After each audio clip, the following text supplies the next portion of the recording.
seen kénkéeri AAD Abdou Alima Diop NCA Bank ak Home Choice Sénégal ñoo leen di may li ci yéenekaay yeeg Mamadou Mouhamed Ndiaye. jërë ngeen jëf Macky folli na diw ba Macky fal na diw l'observateur nee nañu ku yóbbu séntu ko ci réew mi fan yi di ñëw président de la république Macky Sall ci ne ko l'observateur xamle mi ngi waajal ab remaniement daanaka fan yi yëpp ci la nekk di xalaat ak di nasaka nocci li ko sabab journal l'observateur nañu bari na benn ca moo di pression bu jóge ci ak langam rawatina ndaw yi koy jàppal tànk ne nee nañu président Macky Sall am na nit yu mu jël def leen ni ministre yelloowuñu ko yeyowuñu ko li président Macky Sall di xaar ci ñoom mataluñu ko ñii dañuy day naagal ña ci des seen bopp la ñuy liggéeyal Amidou Anne dib kàngam buy gëstu ci wàllu politique wax ci l'observateur ne ab remaniement ci gouvernement bi dafay lu munut a ñàkk rawatina ci jamono ji nga xam ne mbooleem lu ñu mës a liggéey ci réew mi mu jëm ci jëmale Sénégal kanam lu ca bari coronavirus bi yàq na ko crise sanitaire bi réew mi di dund dafa feeñal ay rëq-rëq yu bari yu am ci réew mi meneen mbir mu l'observateur jàpp ne bokk na ci li tax président Macky Sall bëgg a gësam gouvernement bi moo di ay calcul politique faaw moom Macky Sall mu ànd ak gàngoor gu ko mën a gunge ba mu yegg fa mu jëm fan la ñu jëm ak mal gouvernance di yorin wu bon wi am ci réew mi Sud Quotidien mel ne ku naan ñu ci xëtam mu njëkk looloo jaralaaj ndax rapport yi waa inspection générale d'État def ba jébbal ko njiitu réew mi keroog rapport yi wane ne ba léegi yorin wu sell dafa tumuranke ci réew mi enquête dina kay nañu bu dee Abdoulaye Wade way wu ñaaw wudul fay moo ko toppee woon ci fesman bi Macky Sall it am na way wu ñaaw wudul gaaw fay wu ko toppee ci ndaje mii di sommet de la francophonie gi mu organisé woon ci réew mi ndax inspecteur yu inspection générale d'État feeñal nañu ay njuuj njaaj yu mag yu am ci 15e sommet de la francophonie googee ak tabax gi ñu doon tabax centre international conférence Abdou Diouf ba ca Diamniadio ñoo ngi waxit 11 milliards 700 millions yoo xam ne délégation générale à la francophonie dépensé nañu ko te bunuñu ko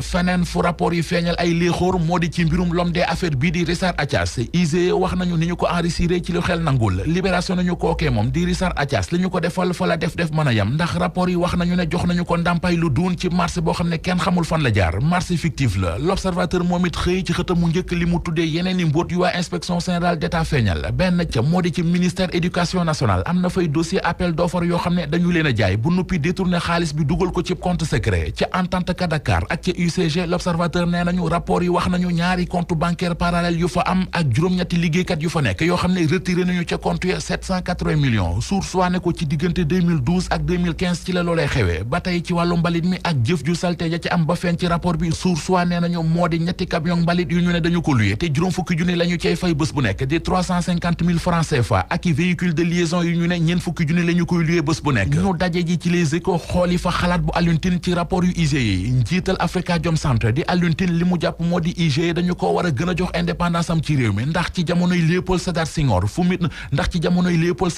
fu nit masaana dégg IGE dafay tiit léegi nag foo yooyal nañu ko ba nga xam ne ñu bari faaleetuñu ko Alioune Tine ne IGE inspection générale d'État dafa mel ne wujj Macky Sall yi ci wàllu politique di opposants yi rekk ñoo ko tax a jóg waaye nit ku fare ci pouvoir bi baa mu jege leen lu leen waa IGE mën a tuumal dara du ko ci fekk ñu fëkk laas yéenekaay fekk fa ministre intérieur ak sécurité publique di Aly Ngouille Ndiaye yéenekaay bi nee nañu ma nga woon démb ca Ndengleer coowal suuf la fa am ci diggante l'homme des affaires bii di Babacar Ngom Sedima ak askan way yewoo ca tund wa loolee la Aly Ngouille Ndiaye jugoon dem doon ci wuti saafara laas nañu dem na ba yegg fa waaye yombuloon ci moom ndax moo ko cortège am dañoo réer ba seen xol sedd dañoo wëree bay bëgg a dee ki coowal kooba di bëgg a rey ci réew mi di ministre environnement Abdou Karim Sall moom la journaliste quotidien yi xëy dalal nee na leen ministre environnement jinax ju dee cim réew sax bëgg ko waxuma la ak ay kooba bi ko gaay yi la quotidien yi ne environnementaliste bi di docteur Cheikh Dieng bu Parti démocratique Sénégal mi ngi lay tuumaale kooba ya yàpp nga leen def leen ay steak ba rees nañu Abdou Karim Sall dafa ree ne leen ku ne ab environnementaliste la lu mu gàtt-gàtt xel war naa xam ne rab wu ñu anesthésier ngir mën koo nelawal mënee su koo yàpp ba naan yaa ngi koy steak Abdou Karim Sall ne waxi kooba yi pare na ci ne ñi ciy wax dañu ciy bëgg a laxas politique te moom am na feneen fu ëpp njariñ fu ko askan wi di xaar.